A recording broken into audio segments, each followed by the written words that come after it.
Sunny had no choice but to resort to one last, desperate gamble. He had no chance against the enemy in a direct confrontation, not without an advantage. Bloodbane poison, once his hidden card, had turned out to be nearly useless. His ability to see in the dark seemed pointless too, as Hiro somehow managed to perceive everything, even in the absence of light. Whether Hiro used his hearing or some magical ability, Sunny didn't know, and it hardly mattered now that they had left the cave and stood under the moonlit sky. His last remaining advantage was the knowledge that the tyrant was blind, knowledge that Hiro did not have, but acting on that advantage would be easier said than done. What else could he do? Thus, Sunny tried to stay as silent as possible and rang the silver bell. If its description was correct, its sound could be heard from miles away. Surely, the tyrant would hear it. Now, Sunny only needed to stay quiet, stall for time, and hope that the monster would come. As he waited, Hiro's bewilderment slowly turned into anger.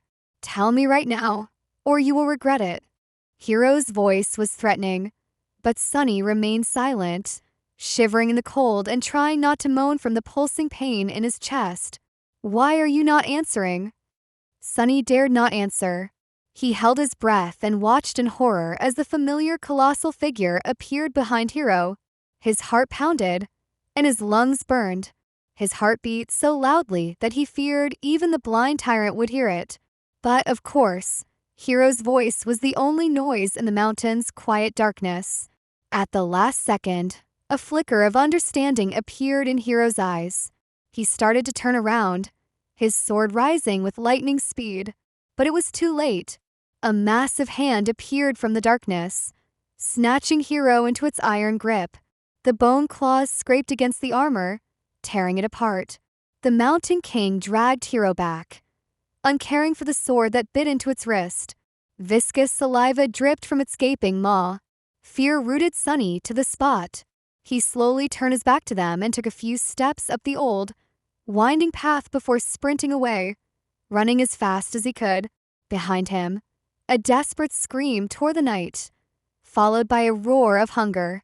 Hiro, it seemed, wasn't going down without a fight, though his fate was sealed. But Sunny didn't care. He ran, climbing higher and higher. "I'm sorry, Hiro," he thought. "I did say that I would watch you die, but as you know, I am a liar. So go and die on your own." A lone mountain stood tall against the raging winds, jagged and proud. It dwarfed the other peaks, cutting into the night sky with sharp edges. The radiant moon bathed its slopes in ghostly light. Under that moon, a young man with pale skin and black hair reached the peak. His appearance did not match the magnificence of the scene. Wounded and staggering, he looked pathetic and weak. The young man seemed like a walking corpse. His coarse tunic and cloak were torn, smeared with blood.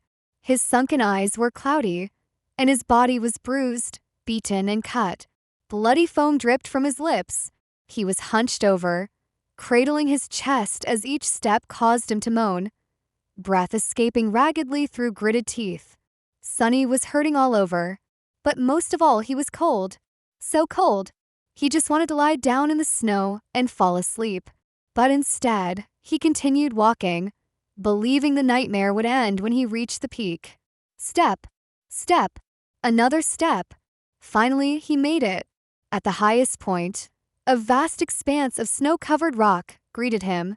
In the center stood a magnificent temple, its colossal columns and walls made from black marble, adorned with exquisite reliefs. The temple, once beautiful, was now in ruins. Fractures marred its black stones, and parts of the roof had collapsed, letting in ice and snow. The gates had been shattered, as though smashed by the hand of a giant. But despite it all, Sunny was satisfied. "Found you," he said in a hoarse voice, summoning the last of his strength. The young slave slowly limped toward the ruined temple. His thoughts were muddled and confused. "See this, Hiro," he thought, forgetting for a moment that Hiro was already dead. "I've made it. You were strong and ruthless, and I was weak and timid. Yet now you are a corpse, and I am still alive. Isn't it funny?" He stumbled, groaning in pain as his broken ribs cut deeper into his lungs. Blood dripped from his mouth. Hiro's final strike had done its damage. Actually, it's not funny. What do any of you know about being ruthless? Poor fools. In my world, cruelty has been turned into an art over thousands of years.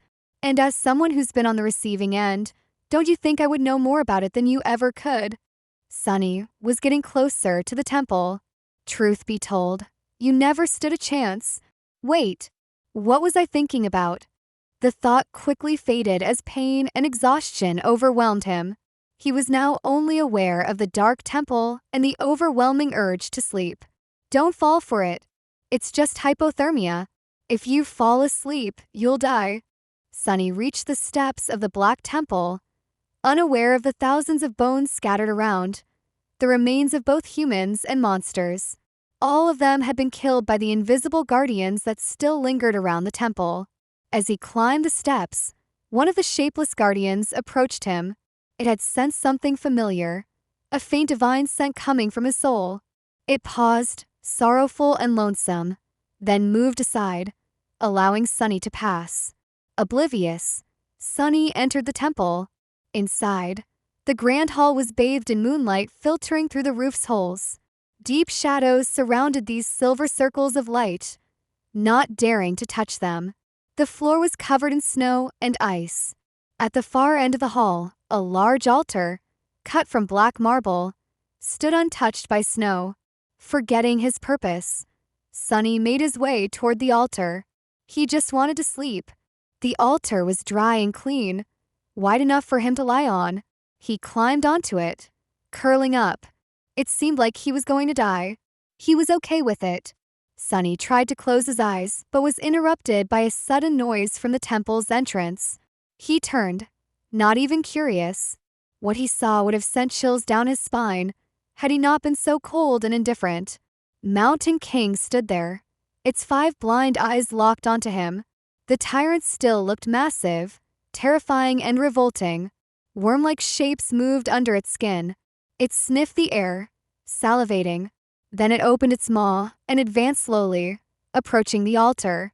What an ugly bastard, Sunny thought, clutching his chest as he convulsed in a fit of torturous coughing.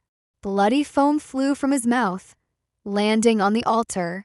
However, the black marble absorbed it. Within a second, it was as pristine as before. The tyrant was just about to grab him. Its massive hands reached out.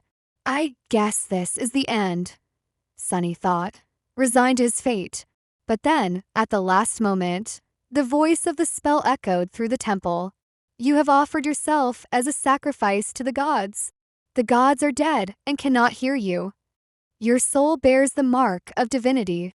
You are a temple slave. Shadow God stirs in his eternal slumber. He sends a blessing from beyond the grave. Child of shadows, receive your blessing.